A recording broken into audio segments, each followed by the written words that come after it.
That positioned the multi-hyper hyphenate behind Felicity and Lost. English, motherfucker, do you speak it?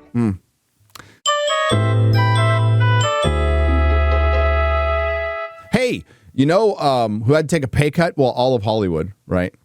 Right. You had to take a pay cut. Here, a good friend, Jar Jar Abrams. What? Jar Jar. Remember, Jar Jar, well, let's just read that because this is enjoyable to read. It's not as enjoyable because he's still employed. So Warner Brothers continues to be the dumbest motherfucking company in America. All right. I know they got the James Gunn, and we're going to talk about that in a little bit because there are factions now. There's a Snyder faction and there's a Gunn faction that acts just like the Snyder faction. And this is DC fans, and they're fucking going at each other every time Gunn shares something. It's amazing. And I got kind of caught in the middle of it. So we'll talk about that too. But it's pretty funny. But back to Jar Jar. J.J. Abrams sets new TV and film production pact with Warner Brothers, signaling, and you're like, oh, wow, he must have got a big deal, right? Signaling the end of the mega deal era. God, who said that was unsustainable at the time? You might have. So they were given massive deals, millions and millions of dollars, hundreds of millions of dollars, in some cases, $500 million to people for first look deals. Ryan Murphy was one of the ones who got one of the bigger ones. This guy right here got the biggest one. You know what he produced for Warner Brothers? Is it, wait, Gary, let me guess. It nothing? It's one thing. It's one thing. What? A woke Batman the Animated Series that they ended up canceling and selling off to Amazon. Wait till you hear how much money you got, just because if you weren't around the channel back in 2020 and 19 when these deals were going down. And this was like fresh off of Star Wars, and he was smart. He's like, well, my name's still hot. What Warner Brothers didn't realize, because they're fucking retarded, and nobody else is, this guy's name is Mud. And now it's mud in Hollywood. Enough of his movies have failed. He's been exposed as a complete fucking fraud as a creator. I think if I want to be nice to him, he could probably start television shows, and he's probably good at that. And he's a competent director if he's a hired gun and told exactly what to do and doesn't write the story. Fine. Like a Mission Impossible. He did good on Mission Impossible. Everything else is mystery box shit because he's a fucking fraud. He was anointed by Spielberg. Babysat his kids. Destroyed 2 franchises, Star Wars and Star Trek. That dude right there. Also, during the Summer of Love, put up a statement while our cities were burning. And in that statement, it had a lot of things to say, but one of the things it had to say is enough white comfort. That came from his organization while our cities were burning. Go fuck yourself, Jar Jar. In every hole. Your entire industry relies on comfort. Your industry is comfort food. I love art. I love film. It's very important to me. All of it could be wiped out tomorrow and it wouldn't adversely affect humanity. If we really want to look at it, like all we need is food and shelter. We don't need some regurgitated fucking remake of A New Hope. Back in June of 2019, Jar Jar Abrams struck a massive overall deal that would keep him in the fold at Warner Brothers. His home studio since 2006. The 5-year pact pegged, that's an interesting description there, pegged, because he pegged Warner Brothers, at $500 million at the time. That's $500 million to you, me, and Chris. $500 million just to keep this guy in the fold. It had a unique structure that allowed Abrams to draw from a significant pool of money to sign other writers to overall deals. That positioned the multi-hyphenate behind Felicity and Lost as not just a content creator, but a mogul whose Bad Robot production company would incubate and continue to destroy more franchises. Sorry, I just added that in there. The next generation of storytellers with Abrams and his wife, Katie McGrath, board member of the Me Too movement, by the way. The Me Too movement that was later used by Katie McGrath to force out the Warner Brothers CEO at the time. So Jar Jar would sign this deal. See how that works? Pretty interesting. Overseeing the stable. 5.5 years later, Warner Brothers doesn't have much to show for all the coin that it showered on Abrams, even as the value of the deal dropped by half because Bad Robot failed to reach the financial output benchmarks that would have triggered the full $500 million. The guy was offered $500 million. It was on the table for him, Chris, and all he had to do was make a couple of things, and he didn't do it. Do you think he was gun shy after he fucked up Star Wars? Like, that final Star Wars movie was like a middle finger to the fans. It was the legacy destroyed. Even Force Awakens was famously messed with up until the end. There's like whole characters that were cut out that they did action figures of. It was really bungled. His experience with working with Kathleen Kennedy and Disney was awful. It's been underreported. And then they had a great experience with Rian Johnson. Things really went off the rails. Then they brought JJ back because they knew he was reliable when they didn't like the Colin Trevorrow script. And then that ended up being the worst thing ever. I was at the press screening of The Faithful, right, of Rise of Skywalker, which was like one day before it actually opened. The groans when she said Skywalker at the end, Rey Skywalker, people groaned.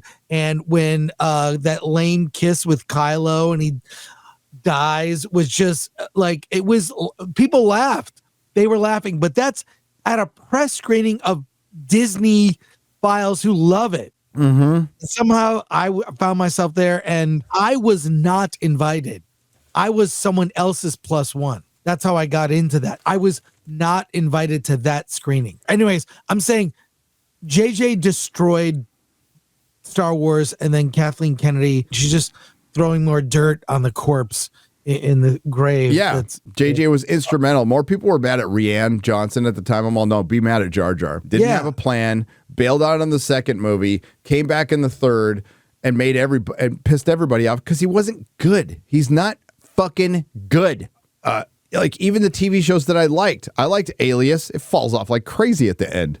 Fringe. I like Fringe. Falls off like crazy at the end. So it didn't trigger the full 500 million. All right, fine. The only things he produced was the Batman, the woke animated series that everybody forgot about with, the fat lady penguin. Yeah. Oswalda Cobblepot, and the chubby Asian lesbian Harlequin. And I remember that. Everybody's talking about it. At the time, oh my God, when I criticized it, people were so upset. I have a lot of experience with DC fans. I sold them comics for 10 years. I know how they are. DC fans are more passionate than Marvel fans by orders of magnitude, more passionate. Now, is it because they have kind of a weird little brother syndrome to Marvel, even though I know they were around before Marvel? Maybe, but they're just more passionate lot. They just are. Like, I would say the most passionate are like Legion of Superhero fans.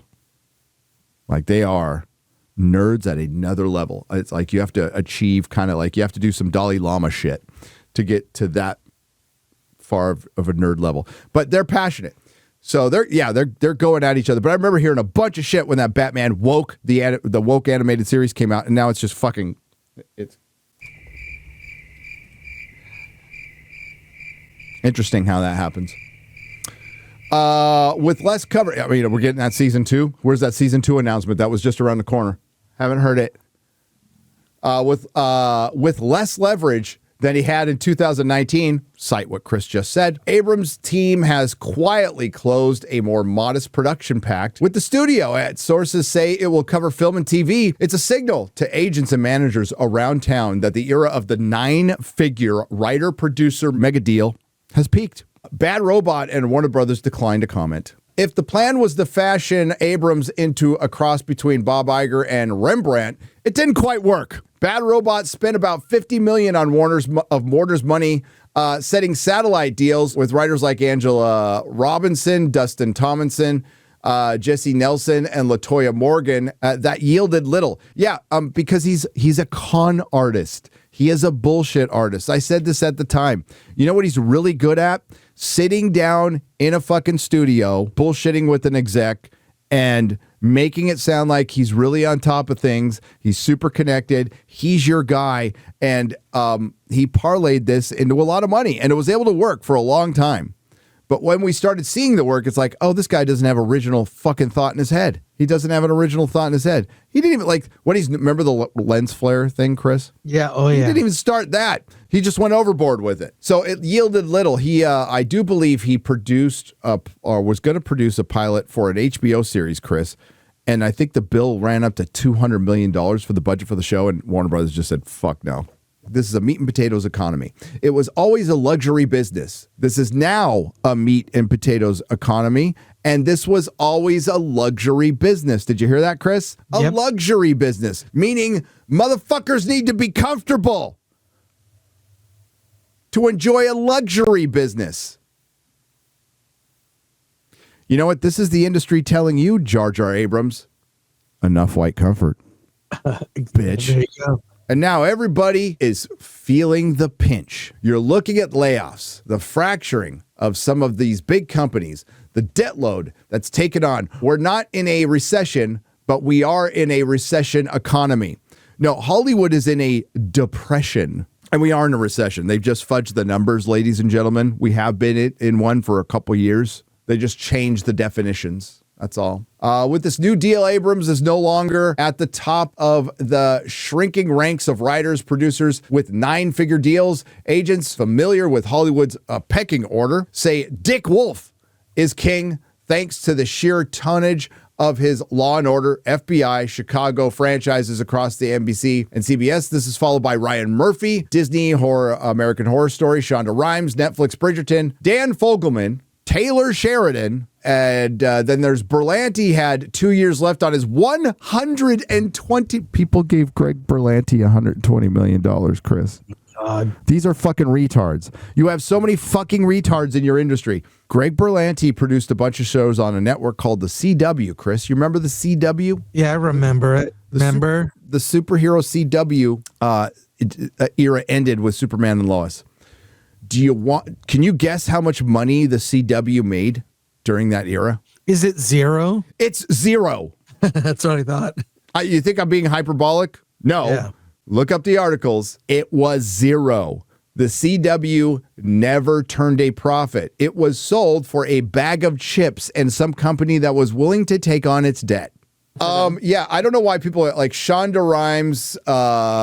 She has Bridgerton. Okay. American Horror Story. I think Taylor Sheridan is probably generating more money than all of those people right now. Well, maybe not Dick Wolf, but Taylor Sheridan kind of doing pretty well right now. Giving Greg Berlanti $120 million, you deserve to lose it. It's like investing into fucking a Hawktop fucking meme coin. No, a Hawktop meme coin makes more sense than giving Greg Berlanti $120 million. But you know what? Whatever. Some, like comedy kingpin Chuck Lorre, have more complicated deals that may eclipse those of the mega earners due to the back-end compensation terms for the shows that perform well. You mean if he actually produces something, Chris, he could make more money by actually producing something. I find, ultimately, you get paid up front for something, right, Chris? You get paid up front, but you have to produce if you want to keep getting paid. If you want to keep getting paid and if you keep wanting to call yourself a creator, if you want to continue to call yourself an artist or a creator, you actually have to create something. Mm-hmm. Ultimately, I think that's usually the thing. It's basic. It's basic. Jar Jar Abrams didn't create anything, took a bunch of money up front and didn't create shit. Do I feel sorry for Warner Brothers? No, not at all. Not in the least bit, you fucking idiots. But, this is why. If volume is the key for the writer-producer, the once prolific Abrams, we won. We're so back, baby. Once prolific? We're so back! Hit a block at just the wrong time. At the time when this is before Gunn, this is Snyder thing was falling apart, and I'm like, Jar Jar is circling DC Comics. He wants to be Kevin Feige. He wants to do this. I know this for a fact. I've been told this. He's circling DC Comics. And in a moment of clarity, I guess Warner Brothers just didn't allow that to happen. But Jar Jar wanted it. He wanted to be Kevin Feige. That was his next thing. to put his claws into. On the big screen, plenty of hype surrounded an Abrams-produced Black Superman film with a script by Ta-Nehisi Coates. Who's Ta-Nehisi Coates? A racist. A commie racist. They actually had it. Yeah, he was being, he got a lot of jobs during the Summer of Love. Haven't heard his name much lately. So apparently this film, Chris, this film is still in production according to James Gunn. Do you believe that? No, I think it's on a schedule. It's in a spreadsheet of things in current development. It's very important that you say that because, like, well, things are in development. Chris just described what in development is. It's on some form of fucking spreadsheet on somebody's computer. A whiteboard. So the actual work of the development was somebody typing in the title of the movie and saying in development, enter. That's the sum total of how much that thing is in development. So it's been in development for years. A Black Superman film. The project is technically still alive, but has seen no forward movement since early 2023. And that was when they said, oh, we're still working on it. That was the sum total of the forward movement. Warner Brothers DC has the James Gunn directed Superman reboot hitting theaters on July 11th. Even if Abrams' output had fared better, he would still be at the mercy of the marketplace. COVID. Oh my God. Are we going to blame COVID now? Hollywood was allowed to work through COVID. And the twin labor strikes of 2023 wreaked havoc on the industry. I think some people were mentioning that at the time. Ticket sales this year, as compared to 2019, are down between 30 and 40%. You're creeping up to half. So while you're charging more, and that's what the industry is going to start doing, because this is what happens when something hits maturity and they don't know how to innovate anymore. I watched this with the comic book industry, is you start charging more money to fewer people, and it just becomes specialized. But then it's no longer an innovative, growing industry. You're just fighting death. You're fighting entropy at that point.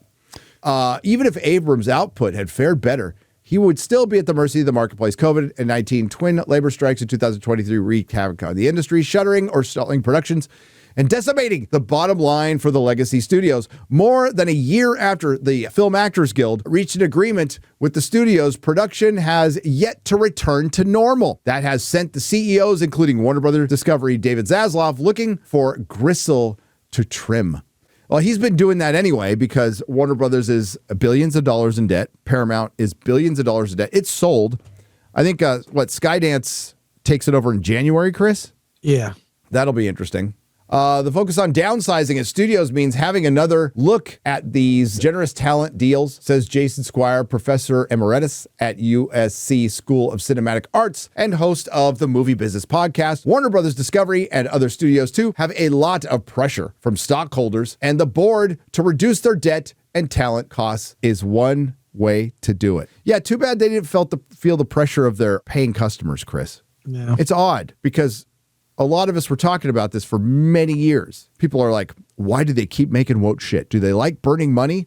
They don't notice it's burning yet. Some of us knew and some of us didn't. Okay, I'm not going to say I knew that the whole time, but I didn't really have a grasp on how much money they had to burn. And it was a lot. So that era you saw was not natural. It was all based on guessing. It was all based on guessing and DEI and ESG and whatever you want to call it. And it was able to get them loans. Or better credit, which is essentially a loan. Gives them better credit, but it's not liquid. It's not like these DEI companies or ESG or whatever the fuck is handing them cash that they can get. No, it's better credit. And now they're massively in debt from this because they were swimming in that money that was trying to push an ideology through almost everything. Through almost fucking everything. Yeah, so when we look back on this era and just like, fucking Bud Light went woke, dude. Like, what the hell? Nerdrotic.com. Please subscribe.